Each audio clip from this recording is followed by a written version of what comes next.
Yeah. So the definition of a slum is when things never work as they need to work, and you have a completely dysfunctional and unusable living space that is also hazardous.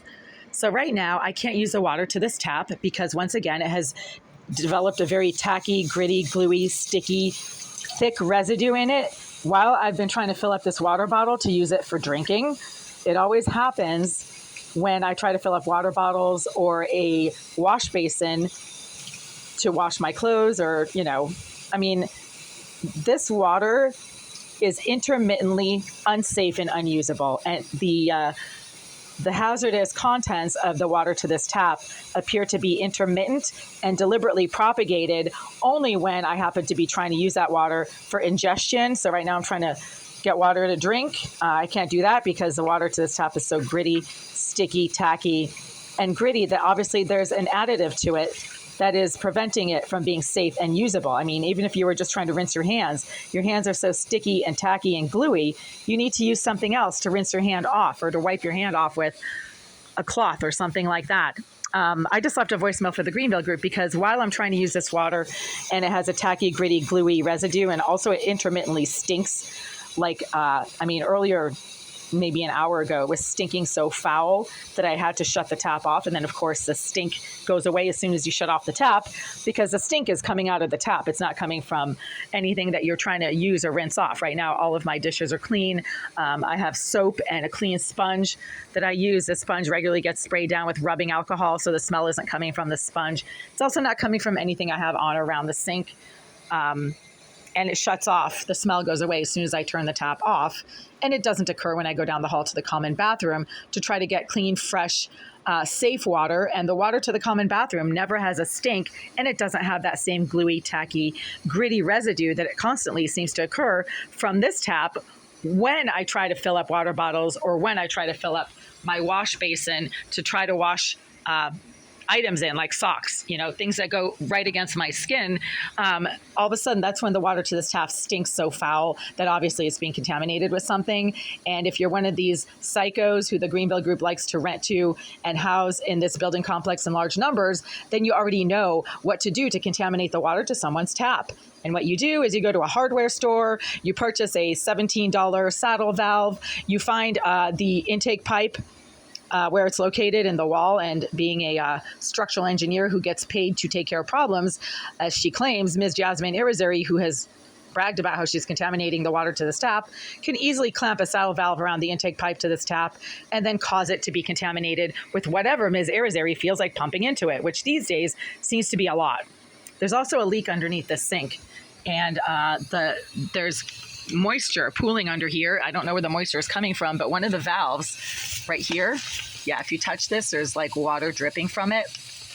There's a low-grade leak from this valve right here on the right-hand side. It appears to be the cold water valve, and it's dripping so that there's a low-grade sort of like puddle of water that seems to be constantly dripping from that valve under here, and it's causing damage to the flooring around the sink. I've made dozens of videos over the last 3 years about how there's a low-grade leak underneath this sink, and it's constantly damaging the tiles around this floor and causing the tiles to crack. I mean, I'm trying to sweep right now, and I notice that these tiles are cracking. Once again, look at this.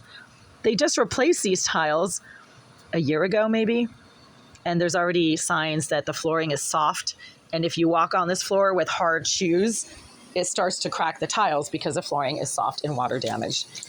And once again, this water can't be used. It's tacky, gritty, and gluey. So it's 1:15 p.m. I just left a voicemail for the Greenville group asking them to send maintenance up here immediately because there is signs that there is a leak under the sink, and that's a serious safety issue. They also need to check the voltage to these plugs because I've had to unplug my laptop due to the fact that every time I plug it into this plug right here, the laptop and the plug, the extension cords suddenly start to heat up to levels that are extremely unsafe. Like, this computer is a brand new computer. I've had it for less than 7 weeks, and it is heating up to the point where I can't plug it into this plug right here. And I'm willing to bet that there is an incorrect voltage running through this outlet right here. Somebody is messing with the voltage and causing anything that I happen to plug into this plug to overheat. I can't charge my cell phone or my laptop from this plug right here. And it's one of only 2 plugs that I can use in this unit. All the other ones are either taken up with the refrigerator and the stove or are behind, a wall that I don't have access to.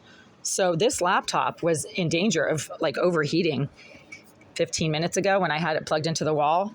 So they need to check the voltage from these outlets and make sure that there's actually the correct amount of voltage running through here, because I think that there's excessive voltage coming out of this this electrical plug right here. That's why my laptop was practically on fire 15 minutes ago, and it only happens when I charge it in this unit.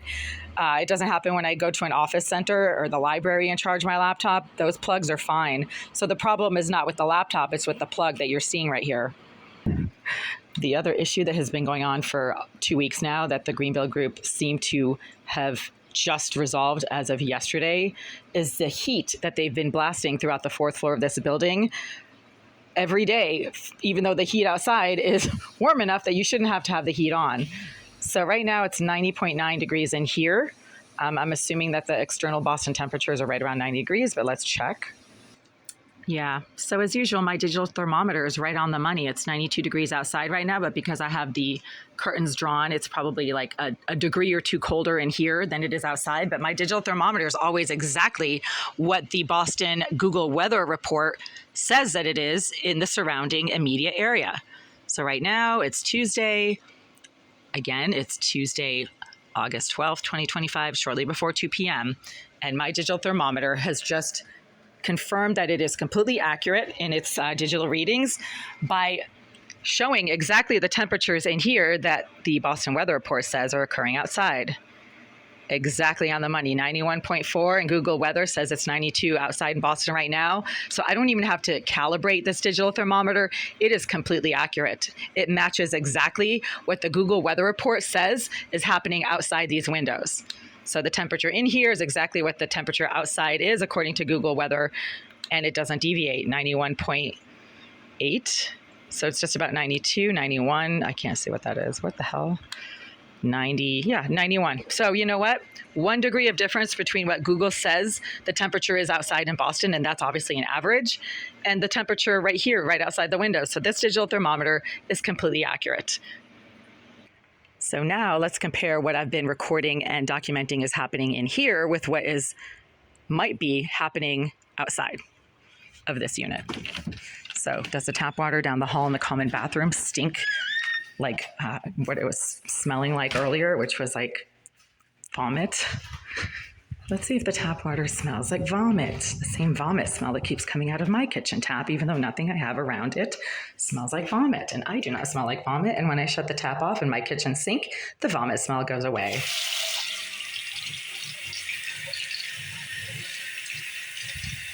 Okay, so this water is completely smooth. It doesn't feel like there's any kind of a residue or tacky, gritty feel. Now it's starting to get tacky and gritty, which means that whatever is being pumped into the water to my kitchen tap seems to also be able to make its way over here, which is not just a hazard for myself, but a hazard for the entire building. Wow, this water needs to be tested, like seriously, wow. However, it doesn't smell like anything. So the tacky, gluey, gritty, thick, sticky residue is a chemical additive that doesn't smell like anything because there's no smell. However, the biohazardous stench that was coming out of my kitchen tap earlier stinks like vomit, and that's obviously not chemical, it's biohazardous. So now let's see what the temperature is in the hallway. 83 degrees. So they do not have the heat on. They finally shut it off. I made half a dozen videos over the last 7 days about how the temperature in this hallway was like 96 degrees, 88 degrees when it was like 70 degrees or 68 degrees in Boston, indicating that the Greenville Group had the heat cranking throughout this 4th floor for some strange reason. And now they have it off because it is at least 10 degrees cooler in the hallway than it is in my unit, and it should be. I mean, there are no windows here, and the building is a brick building that should prevent the entire area from taking on the temperatures of the outside immediately. So there is a 10-degree difference between what is currently occurring outside with the weather and what is occurring in here. 83. Yep. And right now it's 92 degrees in Boston. So it is cooler in here, and they have shut the heat off. When it is like 25 degrees hotter in this giant space than it is outside, as I have documented and demonstrated in multiple videos that I've posted over the last 7 days, then you know that the heat is on. That's a forced situation that can only occur if the Greenville group are blasting the heat throughout this 4th floor, right? Right now the heat is off, and that's a verifiable fact. 83 degrees right now, which is 9 degrees cooler than it is in my unit, and that is outside. So the temperatures outside are exactly the temperatures in my unit right now because I have the window open, and obviously there's air flowing back and forth between my window and the external environment, and it reflects identically the temperature that Google Weather is saying that Boston is experiencing right now, which is 92 degrees.